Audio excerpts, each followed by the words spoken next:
Битолските советници од СДСМ веќе 2 седмици упорно одбиваат да дадат зелено светло за искористување на веќе одобрениот грант од дури 1 милион евра од Европската инвестициска банка, а наменет за реконструкција на водоводната и канализационата мрежа на 7 улици, 5 во градот и 2 во населените места Трново и Лисолај.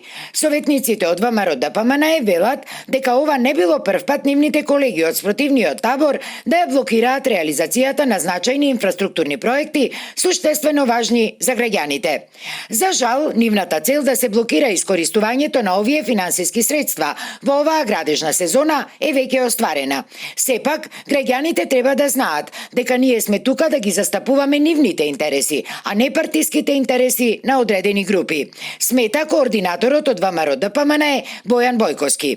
Од СДСМ пак се правдаат. Милионскиот проект кој треба да се имплементира преку Министерството за животна средина прво требало да добие одобрување од надлежните локални комисии. По разгледувањето од страна на комисиите, доколку проектите се одобрени од Министерството и од Европската инвестициска банка, како што кажавме и претходно, тогаш ќе дадеме согласност, вели координаторот на советничката група од СДСМ Петар Николовски.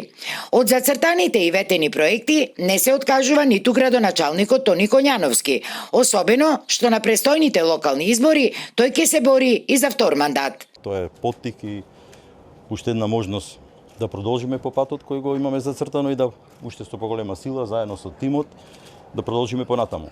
Инаку спорниот проект пред битолските советници на Трета мајка пак треба да се најде в понеделник. ВМРО ДПМН има 13 советници и му недостасуваат уште 3 гласа за проектот да помине.